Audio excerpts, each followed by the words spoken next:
ကောင်မလေးသည်ရေချိုးပြီးကာစဖြစ်ပြီးနားနေရန်သူမ၏အခန်းသို့ပြန်သွားခြင်းကဲ့သို့လည်းသူမ၏ချစ်သူသည်စိတ်ဆိုးဒေါသထွက်နေသောပုံပေါက်ပြီးသူမအားချက်ချင်းထွက်သွားရန်ပြောခဲ့သည်သို့တော်လည်းကောင်မလေးသည်သူမ၏ချစ်သူဘေးတွင်လှဲနေရန်ရွေးချယ်ခဲ့သည်သူမသည်သူမ၏ချစ်သူနှင့်ယင်းဤကျွမ်းဝင်ခွင့်ရရန်မျှော်လင့်ချက်ဖြင့်သူနှင့်ပုံမနီးကပ်စွာတိုးကပ်သွားခဲ့တော်လည်းသူသည်သူမအားရုတ်တရက်တွန်းထုတ်လိုက်သည်ကောင်မလေးသည်ဝမ်းနည်းစွာဖြင့်သာသူအားတောင်းပန်နိုင်ခဲ့တော်လည်းသူမ၏ချစ်သူသည်ဆက်လက်ဒေါသထွက်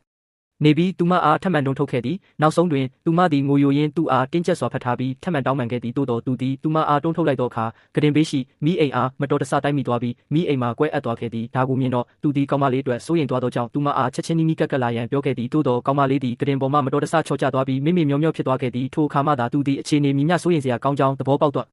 အားခဲ့သည်ထို့ကြောင့်သူသည်ကောင်မလေးအားဆေးရုံသို့ချက်ချင်းပွေ့ချီယူဆောင်သွားခဲ့သည်ဖန်ခွဲစာများကိုနင်းမိပြီးနောက်သူ၏ခြေထောက်တွင်လည်းဒဏ်ရာရရှိခဲ့သည်နောက်ဆုံးတွင်သူသည်ဆေးရုံခန်းပြင်ပတွင်တယောက်တည်းထိုင်ရင်းသူမအားစောင့်ဆိုင်နေခဲ့သည်ကံကောင်းစွာဖြင့်ကောင်မလေးသည်သူမ၏ခါတွင်တာမန်ဒဏ်ရာများသာရရှိခဲ့တော်လဲထိုဒဏ်ရာကြောင့်အမာရွတ်ကြံခဲ့မိကိုစိုးရိမ်နေစေဖြစ်သည့်အကြောင်းမှာထို့သို့ဖြစ်သွားပါကသူမ၏ချစ်သူသည်သူမအားသဘောမကျတော့ဘဲနေမိကိုကြောက်ရွံ့သောကြောင့်ဖြစ်သည်ဒါကိုကြားပြဤနောက်သူမ၏ချစ်သူကအမာရွတ်ကြံခဲ့မိမဟုတ်ကြောင်းသူမအားအာမခံပြောကြားခဲ့သည်သို့တော်ကွဲသွားသောကတင်ပေးမိအိမ်သည်အလွန်ဈေးကြီးကြောင်းသူကမကြေမနက်ပြောခဲ့သည်ကောင်မလေးကဝမ်းနည်းစွာဖြင့်ကျမဘာဖြစ်သွားလဲဆိုတာကြည့်ပါဦးရှင်အခုထိဒေါသထွက်နေတော့မဟုတ်ပါဘူးနော်ဟုပြောခဲ့သည်အရာအလုံးသည်လွန်ခဲ့သော3နှစ်ကဖြစ်ပျက်ခဲ့ခြင်းဖြစ်ကြောင်းသိရှိလိုက်ရသည်ကောင်မလေး၏မိဘများသည်ရင်မတော်တဆမှုတစ်ခုတွင်တေဆုံးသွားခဲ့ပြီးသူမ၏တူးလေးသောဦးလေးဖြစ်သူမှလည်းကျွေးမိအကျက်တဲကြောင့်ဗန်လို့ငန်းပျက်စီးသွားခဲ့သည်သူမ၏ဦးလေးအားအကျက်တဲမှလွတ်မြောက်အောင်ကူညီရန်အတွက်ကောင်မလေးသည်ထိုအမျိုးသား၏ချစ်သူဖြစ်လာရန်သဘောတူခဲ့ရသည်လွန်ခဲ့သော3နှစ်တာလုံးကောင်မလေးသည်သူ့ထံမှအမြဲတမ်းထွက်ခွာသွားခြင်းကဲ့သို့လည်းသူသည်သူမအားဆက်လက်နှိပ်စက်ကလူပြုနေခဲ့သည်တနေ့တွင်ရုပ်မြင်သံကြား၌သတင်းစီရင်ခန်းစာတစ်ခုကိုသူမမတွေ့ရှိမီအထိဖြစ်သည်ထိုအခါမှသာထိုအမျိုးသားလက်ထက်တော်မူဖြစ်ကြောင်းသူမသိရှိခဲ့ရသည်သို့သောအမျိုးသားကလက်ထက်ပြီးသည့်တိုင်အောင်ကောင်မလေးအားမြည်သည့်အခါမျှလွတ်ပေးမည်မဟုတ်ကြောင်းပြောခဲ့သည်နောက်တနေ့တွင်သူမသည်ထိုအမျိုးသား၏စစ်စစ်ဆက်ထားသူနှင့်ဖုံးပြောနေသည်ကိုချောင်းနားထောင်မိခဲ့သည်စစ်စစ်ဆက်ထားသူသည်မင်း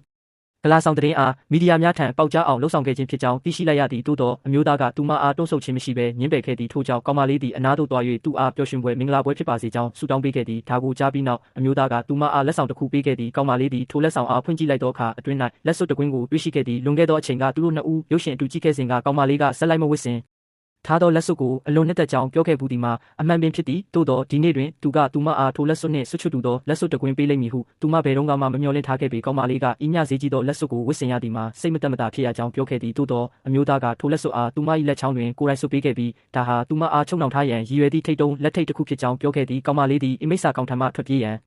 တာစီကြံစီခဲ့သည်ထိုနေ့တွင်ကောင်မလေးသည်မြို့မှထွက်ခွာရန်သူမ၏အချစ်ဆုံးတငယ်ချင်းနှင့်ဆွေးနွေးခဲ့တော်လဲမျှော်လင့်မထားဘဲအမျိုးသားသည်အခန်းထဲသို့ရုတ်တရက်ဝင်ရောက်လာခဲ့သည်အမျိုးသားသည်ပြင်သစ်သို့အလုပ်ကိစ္စဖြင့်ခရီးထွက်နေရမည်ဟုကောင်မလေးကထင်မှတ်ထားခဲ့ခြင်းဖြစ်သည်သူသည်သူမ၏အစီအစဉ်ကိုသိရှိသွားပြီဟုသူမယူဆလိုက်သည်ထို့ကြောင့်သူမသည်ရေချိုးခန်းသို့သွားရန်လိုအပ်ကြောင်းစိတ်လှုပ်ရှားစွာပြောခဲ့တော်လဲမျှော်လင့်မထားဘဲတကားအပြင်ဘက်တွင်သူမ၏9နှစ်ကြာချစ်သူဟောင်းနှင့်ဆုံတွေ့ခဲ့